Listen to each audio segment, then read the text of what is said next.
हनुमानगढ़ के टिब्बे से बड़ी खबर मिल रही है। राठी खेड़ा में एथेनॉल फैक्ट्री निर्माण के मामले को लेकर बड़ी जानकारी। गांव वालों की तरफ से कल टिब्बे में महापंचायत का ऐलान किया गया। जिला प्रशासन ने टिब्बे में इसके तहत इंटरनेट बंद कर दिया। इसे देखते हुए टिब्बे में भारी पुलिस जाब्ता तैनात किया गया। करीब 500 पुलिसकर्मियों के साथ 6 थाना अधिकारियों की तैनाती की गई है। ज्यादा जानकारी के साथ राजू रामगढ़िया हनुमानगढ़ से हमारे संवाददाता फोन लाइन पर। राजू, क्या जानकारी? कल महापंचायत का ऐलान किया गया है। जी बिल्कुल, कल ग्रामीणों ने महापंचायत का ऐलान किया है और इसको लेकर पुलिस प्रशासन के आला अधिकारी पूरी तरह से अलर्ट मोड पर हैं। करीब 500 पुलिसकर्मी, 6 थानों के एसएचओ वहां लगाए गए हैं। पूरी पुलिस जाब्ता वहां मौजूद है। फिलहाल वहां जाब्ता तैनात कर दिया गया है और करीब 450 करोड़ रुपए की लागत से ये फैक्ट्री लग रही है। जो विरोध कर रहे हैं ग्रामीण, उनका ये कहना है कि इस फैक्ट्री के लगने से प्रदूषण फैलेगा। हालांकि जिला प्रशासन, फैक्ट्री प्रबंधन, उनका ये कहना है कि फैक्ट्री पूरी नियमानुसार लग रही है, पूरी मॉनिटरिंग होगी, किसी तरह का प्रदूषण नहीं फैलेगा। मगर फिलहाल ग्रामीण विरोध कर रहे हैं। कल महापंचायत है, पूरा पुलिस जाब्ता कल तैनात रहेगा। इंटरनेट सेवा बंद कर दी गई है और फिलहाल जो है पुलिस प्रशासन के आला अधिकारी पूरी मामले पर निगाह रखे हुए हैं। जी चलिए, बहुत शुक्रिया तमाम जानकारी के लिए राजू। नजर बनाए रखिए। और इसी बीच राजधानी जयपुर से बड़ी खबर आ रही है, जहां कांग्रेस की बैठक एक दिन के लिए स्थगित की गई है। अब 11 दिसंबर को कांग्रेस पार्टी की बैठक होगी। 11 दिसंबर को शाम 4 बजे बैठक होगी, जिसमें केसी वेणुगोपाल, अजय माकन गुरुवार को जयपुर पहुंचेंगे। बैठक में दिल्ली में होने वाली रैली पर विस्तार से चर्चा की जाएगी। राजधानी जयपुर से इस वक्त की बड़ी खबर कांग्रेस के खेमे से।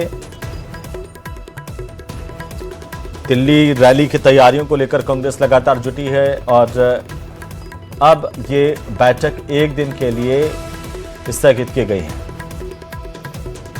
उधर कोटा के सांगोद से बड़ी खबर, जहां पर खड़ी हुई वैन में आग लगी है। अज्ञात कारणों से वैन में भीषण आग लगने की जानकारी सामने आ रही है। कोटा जिले के सांगोद कस्बे का मामला। सूचना पर दमकल पहुंची, आग पर काबू पा लिया गया है। घटना के कारणों का पता लगाया जा रहा है। बहरहाल सबसे पहले सबसे तेज तस्वीरें न्यूज 18 राजस्थान पर। कोटा के सांगोद से अज्ञात कारणों के चलते वैन में आग लगी थी, जिसे अब बुझा लिया गया है।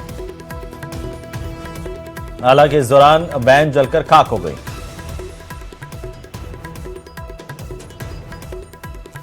उधर कोटा में एसीबी ने बड़ी कार्रवाई की है। ट्रैप की एक घूसखोर सहायक बैंक मैनेजर को रंगे हाथों गिरफ्तार किया है। यह बैंक मैनेजर लोग लोन लेते थे, उनके नाम पर भी घूस खाता था, लोन में भी ये घूसखोरी कर रहा था। अब गिरफ्तार हुआ है। राजस्थान ग्रामीण बैंक की अयाना शाखा का ये असिस्टेंट मैनेजर है अतुल सिंह। लोन की दूसरी किस्त जारी करने के एवज में परिवादी से 40,000 रुपए की रिश्वत ले रहा था। शिकायत की पुष्टि के बाद एसीबी ने इस घूसखोर सहायक प्रबंधक अतुल सिंह को गिरफ्तार कर लिया है। कार्रवाई के बाद आरोपी को बैंक से अयाना थाने लाया गया। पुलिस ने आरोपी के ठिकानों पर तलाशी की। हाउस सर्च के लिए एक अलग टीम भेजी गई है।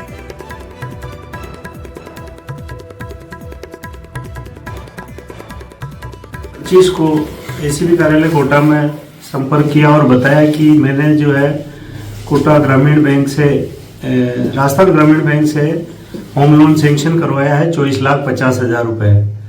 तो 24,50,000 में से प्रथम किस्त 8 लाख रुपए की जो है परिवादी को उसी समय स्वीकृत हो गई थी। सेकंड किस्त स्वीकृत करने की एवज में सहायक बैंक मैनेजर जो है अतुल सिंह, इनके द्वारा 40,000 रुपए की डिमांड की गई थी, जिसका सत्यापन कराया गया। सत्यापन में इस बात की पुष्टि हुई। तो वहीं 14 दिसंबर को दिल्ली में होने वाली कांग्रेस की राष्ट्रीय रैली वोट चोर गद्दी छोड़ को लेकर राजस्थान कांग्रेस पूरी ताकत के साथ तैयारी में जुट गई है। संगठन ने राज्य से 50,000 से ज्यादा कार्यकर्ताओं को दिल्ली ले जाने का लक्ष्य तय किया है। हाल ही में जिलों और प्रकोष्ठों में किए गए बड़े स्तर के संगठनात्मक बदलावों से पार्टी को उम्मीद है इस रैली में भारी भीड़ जुटेगी। जयपुर में 2 महत्वपूर्ण बैठकों के बाद प्रदेश के प्रभारी सुखजिंदर सिंह रंधावा इस रैली की तैयारी की रिपोर्ट हाईकमान को भेज चुके हैं। अब खुद केसी वेणुगोपाल, अजय माकन बुधवार को जयपुर आएंगे, तैयारियों पर फीडबैक लेंगे। पीसीसी में होने वाली हाई लेवल बैठक में रैली की रणनीति, संगठन की मजबूती और आगामी राजनीतिक दिशा पर चर्चा होगी। देखो आस पड़ोस के 12 जिले हैं, वहाँ से तो लोग 25-30 हज़ार लोग तो वहाँ से जाएंगे। बाकी 20-25 हज़ार लोग पूरे राजस्थान से, हर जिला हर ब्लॉक से कार्यकर्ता पदाधिकारी और जो उत्साही कार्यकर्ता हैं वो सब जाएंगे। तो नहीं करते ये 50 हज़ार के लगभग आंकड़ा छुएगा और राजस्थान उस महारैली में नंबर 1 रहेगा। ये कार्यकर्ताओं के उत्साह को देख करके मैं कह सकता हूँ। उधर जयपुर में मंगलवार को प्रदेश कांग्रेस कार्यालय पर राजस्थान कांग्रेस खेल प्रकोष्ठ के अध्यक्ष अमीन पठान ने नई प्रदेश कार्यकारिणी की घोषणा की। उन्होंने बताया कि खेल प्रकोष्ठ की नई टीम में 25 नए पदाधिकारी शामिल किए गए हैं, जिसमें प्रदेश उपाध्यक्ष, महासचिव और सचिव स्तर के जिम्मेदार पद भी दिए गए हैं। इसके साथ ही संगठन विस्तार के तहत 10 जिलों में नए जिलाध्यक्ष नियुक्त किए गए, जबकि बाकी जिलों में घोषणाएं जल्द होंगी। प्रेस कॉन्फ्रेंस में अमीन पठान ने बीजेपी पर वोट चोरी के गंभीर आरोप लगाए।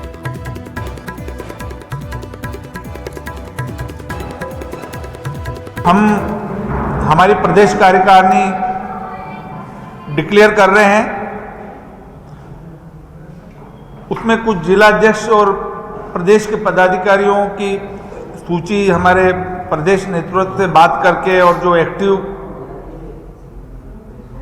कार्यकर्ता है पार्टी के, जो पार्टी की रीति और नीति से जुड़े हुए, आइडियोलॉजी से जुड़े हुए, उनको इसमें जोड़ा गया है। उधर राजस्थान हाईकोर्ट से बड़ी खबर, जहां बुलडोजर एक्शन की याचिका पर सुनवाई की गई। डीग जिले के सीकरी थाना इलाके का मामला, जिसमें साइबर क्राइम आरोपी सैफुल से यह केस जुड़ा था। सैफुल के पिता साहून ने हाईकोर्ट में चुनौती दी थी। कोर्ट ने पुलिस की कार्रवाई को अनुचित माना है। सीकरी न्यायिक मजिस्ट्रेट को भी निर्देशित किया है। मुकदमा दर्ज होने से आवास नहीं छीना जा सकता है, हाईकोर्ट का यह कहना है। साइबर क्राइम के आरोपी सैफुल से जुड़े केस मामले को लेकर के हाईकोर्ट ने कहा कि मुकदमा दर्ज होने से आवास नहीं छीना जा सकता। एक्यूज के रिलेटिव होते हैं, उसके फैमिली मेंबर होते हैं, वाइफ हैं, फादर हैं, मदर हैं, उस प्रॉपर्टी में और लोगों के भी राइट्स हैं। बिना उनको सुने, बिना प्रॉपर अपॉर्चुनिटी ऑफ हियरिंग दिए आप एक्स पार्टी कोई भी अटैचमेंट का ऑर्डर नहीं ले सकते। तो उन्होंने सर्टेन डायरेक्शन दिए हैं लोअर जुडिशियरी को कि आप बीएनएसएस की प्रोसीडिंग के अंदर जो अफेक्टेड पर्सन है या लाइकली भी टू बी अफेक्टेड पर्सन है, फैमिली मेंबर्स हैं, जिनका फंडामेंटल राइट आर्टिकल 21 में है कि right to livelihood, right to shelter, आप उसको एक ही झटके के अंदर नहीं छीन सकते जब तक आप उनको प्रॉपर अपॉर्चुनिटी देंगे, उनका टाइटल चेक नहीं करेंगे। उधर जेजेएम घोटाले में प्रदेश की सरकार ने पूर्व एसीएस समेत 6 अधिकारियों पर जांच के आदेश दिए। मंत्री जोगाराम पटेल ने दावा किया कि किसी भी दोषी को बख्शा नहीं जाएगा। उन्होंने इस मुद्दे पर कांग्रेस को भी घेरा। इसके बाद कांग्रेस के नेता अमीन पठान का पलटवार सामने आया। रिपोर्ट देखिए।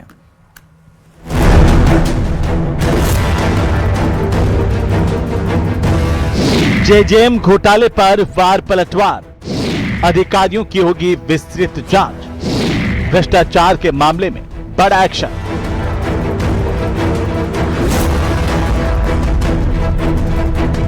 भजनलाल सरकार ने जल जीवन मिशन में अनियमितताओं और भ्रष्टाचार के मामले में बड़ा एक्शन लिया है।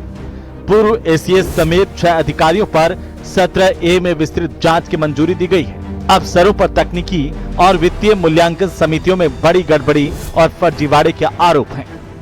इस मामले पर मंत्री जोगाराम पटेल का बड़ा बयान सामने आया। उन्होंने कहा कि सीएम भजनलाल शर्मा भ्रष्टाचार के खिलाफ जीरो टॉलरेंस की नीति पर काम कर रहे हैं।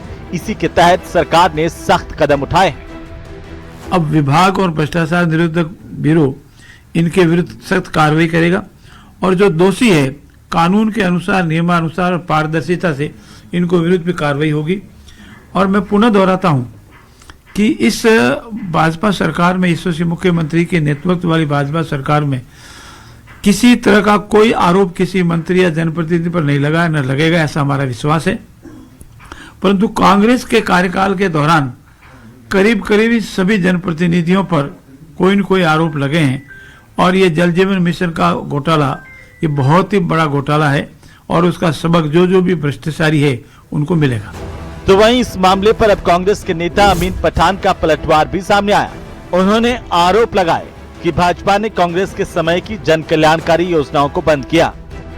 जिनको ये लगातार टारगेट करते थे, आज उनको सीएम के मेन सलाहकार बना दिया। तो इस सरकार, ये बीजेपी वालों का कोई बोलते हैं ना धर्म और ईमान नहीं है। ये कहते क्या है, जिस अधिकारी का रोज विरोध करते थे ये भ्रष्ट है, ये भ्रष्ट है, तो फिर मुख्यमंत्री के सलाहकार क्यों लगाए उनको? इसका मतलब आप झूठ बोलते थे। अमीन पठान ने जेजेएम घोटाले पर कहा कि मामला कोर्ट में है और महेश जोशी को न्याय मिलेगा। भ्रष्टाचार के खिलाफ जीरो टॉलरेंस नीति का परिणाम यहां पर जो है वो देखने को मिला है। सरकार ने तत्कालीन प्रमुख शासन सचिव सहित ऐसे जो दोषी अफसर हैं उनके खिलाफ विस्तृत जांच की जो है वो मंजूरी दे दी है, जिसके बाद में ब्यूरोक्रेसी के अंदर हलचल का माहौल है। न्यूज 18 राजस्थान के लिए सहयोगी अविनाश शर्मा के साथ रोशन शर्मा की रिपोर्ट।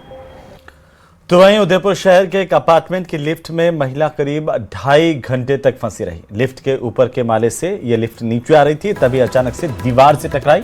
महिला को बाहर निकालने के लिए ड्रिल मशीन से दीवार को तोड़ा भी गया। ये पूरा मामला शहर के न्यू आरटीओ कार्यालय के सामने स्थित अमर विलास अपार्टमेंट का है। महिला के लिफ्ट में फंसे होने के दौरान काफी देर बाद एक काम वाली बाई ने उसकी आवाज सुनी और फिर मौके पर लोगों की भीड़ जुट गई। करीब 2.5 घंटे बाद जब महिला लिफ्ट से बाहर आई तो उसने राहत की सांस ली।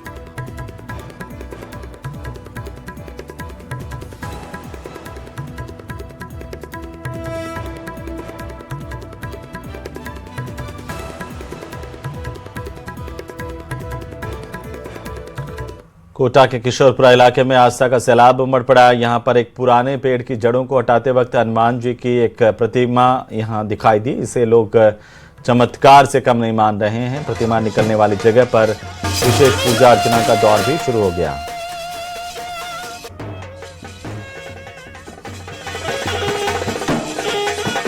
में उमड़ा है आस्था का सैलाब, क्योंकि प्रकट हुए हैं हनुमान। कोटा का किशोरपुरा इलाका और यहाँ पर विशालकाय पेड़ की जड़ से निकली है भगवान हनुमान की खास प्रतिमा, अद्भुत प्रतिमा। और फिलहाल जैसे ही ये प्रतिमा निकल करके सामने आई, उसके साथ ही यहाँ पर पूजा अर्चना का जो दौर है वो चल पड़ा है। भगवान का खास जो अद्भुत तरीके से स्नान करवाया गया और इसके साथ आप देख सकते हैं फूल मालाएं जो अपने आप में बताने के लिए काफ़ी हैं। ये विशालकाय पेड़ की जड़ आप देखिए, जो कि अपने आप में कहानी को बताएगी कि चारों तरफ से ये जो भगवान की प्रतिमा है वो पेड़ जड़ के अंदर जो है वो लिपटी हुई है, जड़ के अंदर फैली हुई है। और इसे समझा जा सकता है, तस्वीर को देखिए थोड़ा लॉन्ग व्यू में आप देखेंगे तो कितने बड़े हिस्से के अंदर ये पेड़ की जड़ जो है वो फैली हुई है। समझा जा सकता है कि सैकड़ों साल पुराना ये पेड़ होगा जिसके अंदर ये प्रतिमा। और फिलहाल अब आप ये तस्वीर देखिए भक्तों के सैलाब की, जो यहाँ पर आपको देखने को मिलेगी। चारों तरफ आपको श्रद्धालुओं का सैलाब यहाँ पर नजर आएगा। हनुमान जी का जयकारा यहाँ पर लगाते हुए तमाम श्रद्धालु आपको नजर आएंगे। इस तरह से लोग यहाँ पर उमड़े हुए हैं, तो सबकी यही मांग है कि यहाँ पर हनुमान जी का विशाल जो मंदिर है वो स्थापित किया जाए, ताकि इसके साथ हनुमान जी की सेवा पूजा हो सके और भक्तों को हनुमान जी का आशीर्वाद मिल सके। हिमांशु मित्तल, न्यूज़ 18 कोटा। उधर जयपुर के MNIT कैंपस में मंगलवार की सुबह पैंथर दिखने से हड़कंप मच गया। सूचना पर वन विभाग की टीम मौके पर पहुंची और घेराबंदी कर सर्च ऑपरेशन शुरू किया।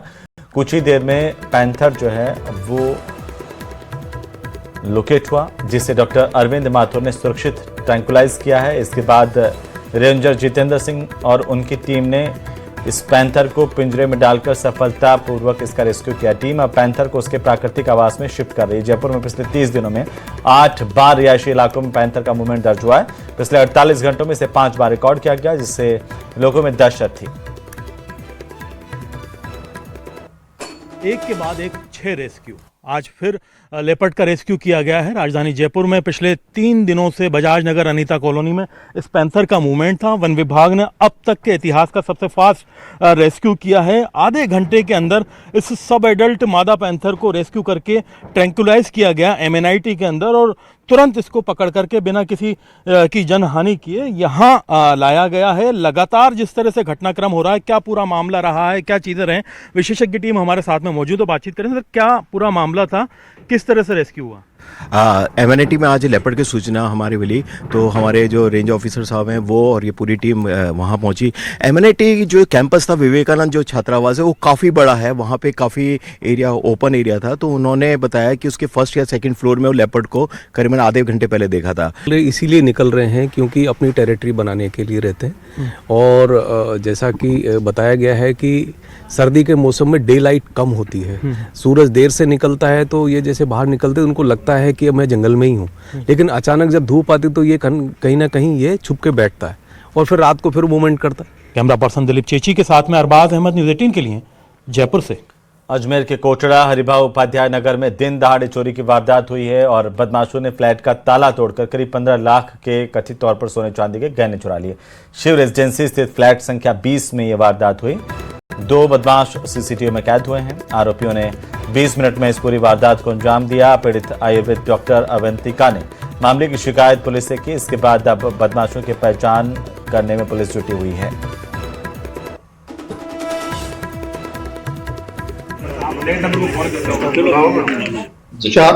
साढ़े 4-4:45 के लगभग सूचना मिली कि कोटड़ा के अंदर स्थित शिव रेजिडेंसी में फ्लैट नंबर 608 के अंदर अज्ञात चोरों द्वारा कोई चोरी कर ली गई, जिस पर मौके पे थाने से टीम भेजी गई। मैं खुद भी वहीं साथ में था। वहां पे पहुंचे तो फ्लैट नंबर 608 शिव रेजिडेंसी के अंदर रहने वाले श्रीमती अवंतिका शर्मा नाम की महिला अपने पिताजी मोहल किशोर के साथ में उपस्थित थी। इन्होंने बताया कि आज दिन में दोपहर करीब मैं अपनी ड्यूटी से उतर गई हुई थी, घर का ताला लगा हुआ था। अज्ञात चोरों ने इनके अंदर कोई घटना को अंजाम दिया। अंदर जाके चेक किया तो अलमारी से सोने चांदी के जेवरात। बीकानेर में खाद की किल्लत से किसान परेशान हैं और घंटों लाइन में लगकर खाद का इंतजार करने के बावजूद भी किसानों को खाद नहीं मिल पा रही। रिपोर्ट देखिए।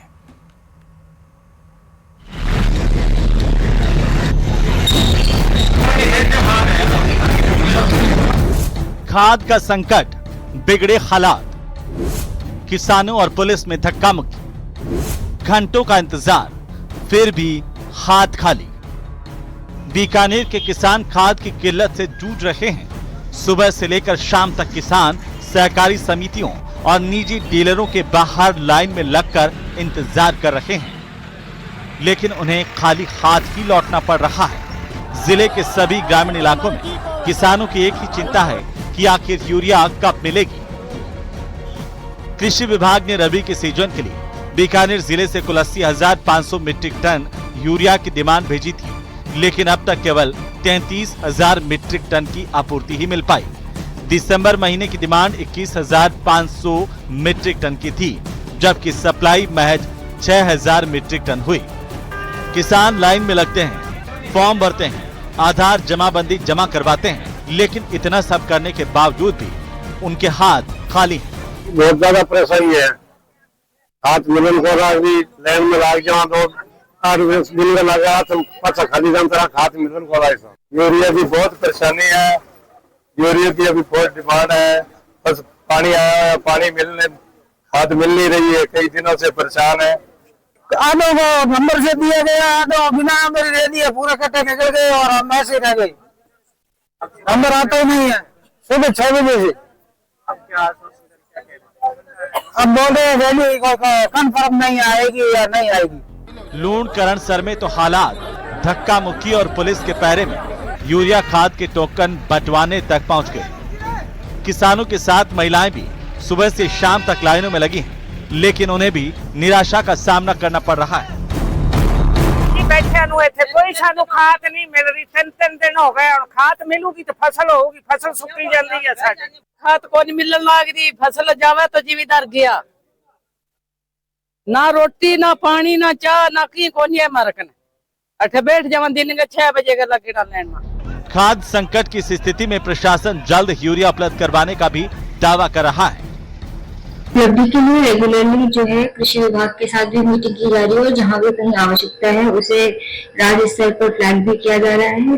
इंटरवल्स में रेगुलरली हमें सप्लाई भी मिल रही है, तो जैसे जैसे हमें फर्टिलाइजर्स की सप्लाई प्राप्त हो रही है उसे किसानों तक वितरित किया जा रहा है। हालांकि ये दावा हकीकत में कब बदलेगा, इसका इंतजार बीकानेर का हर किसान कर रहा है। कुल मिलाकर हालात बड़े विकट हैं। लंबी लंबी लाइनों में घरों का काम छोड़कर महिलाएं और किसान खेतों का काम छोड़कर खड़े हैं। ऐसे में सरकार को अब इस विषय पर जल्द ही कदम उठाना चाहिए। बीकानेर से न्यूज़ 18 के लिए विक्रम जागरवाल। उधर ब्यावर जिले में मसूदा उपखंड अधिकारी दीपशिखा कालवे ने कई सरकारी विभागों का औचक निरीक्षण किया है। महिला एवं बाल विकास विभाग में कई कर्मचारी अनुपस्थित मिले। इस पर एसडीएम ने मौके पर ही कारण बताओ नोटिस जारी करने के निर्देश दिए हैं। आयुर्वेदिक चिकित्सालय के निरीक्षण में 3 से 5 साल पुरानी एक्सपायरी दवाइयां मिली, जिस पर उन्होंने नाराजगी जताई। दवाइयों को तुरंत जब्त किया। एसडीएम ने मसूदा कस्बे की आंगनबाड़ी केंद्रों का भी निरीक्षण किया। कहा, पोषाहार का नियमित रूप से बनना, उसकी शुद्धता सुनिश्चित करना अनिवार्य है। आज तो बस एक औचक निरीक्षण था देखने के लिए कि ब्लॉक लेवल पे जो अपने ऑफिसेज हैं उसमें अधिकारी हैं और बाकी कर्मचारी हैं वो किस टाइम आते हैं, क्या उनके किस तरह से उन्होंने अपने रेगुलर जो रजिस्टर्स हैं उनको मेंटेन किया हुआ है, ग्रीवेंसेस लेते हैं, उन ग्रीवेंसेस को रिजॉल्व करते हैं, कहाँ ग्रीवेंसेस पड़ी रहती हैं, तो वही चेक करने आज एक सडन इंस्पेक्शन है। उधर ब्यावर जिला बार एसोसिएशन ने पुलिस प्रशासन पर शराब माफियाओं के साथ मिलीभगत के गंभीर आरोप लगाए। एसोसिएशन का कहना है कि अवैध शराब कारोबारियों को संरक्षण मिलने की वजह से उनकी आपराधिक गतिविधियां लगातार बढ़ रही हैं और पुलिस किसी भी प्रकार की ठोस कार्रवाई नहीं कर रही। बार एसोसिएशन सदस्य विक्रम सिंह रावत पर लंबे समय से जवाजा इलाके में शराब माफिया हमले कर रहे हैं। लिखित शिकायतों के बावजूद पुलिस कार्रवाई नहीं कर रही। इस मामले को लेकर अधिवक्ता समुदाय आक्रोशित है। सभी ने 1 दिवसीय न्यायिक कार्य स्थगित कर जिला कलेक्टर को ज्ञापन सौंपा। आरोपियों की जल्द गिरफ्तारी की मांग की है। न्यायिक कार्य स्थगित रखा है।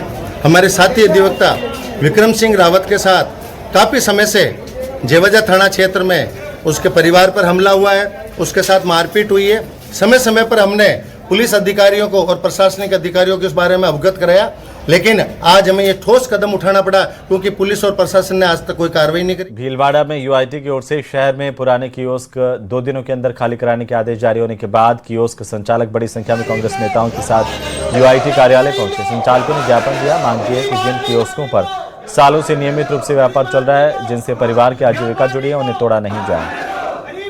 उनका कहना है कि केवल वे कियोस्क हटाए जाएं जो जर्जर हैं या जिनका उपयोग बंद हो चुका है। पीसीसी सदस्य मनोज पालीवाल ने कहा कि सरकार रोजगार बढ़ाने की बात करती है, ऐसे में गरीबों की रोजी रोटी छीनने की कार्रवाई बर्दाश्त नहीं की जाएगी।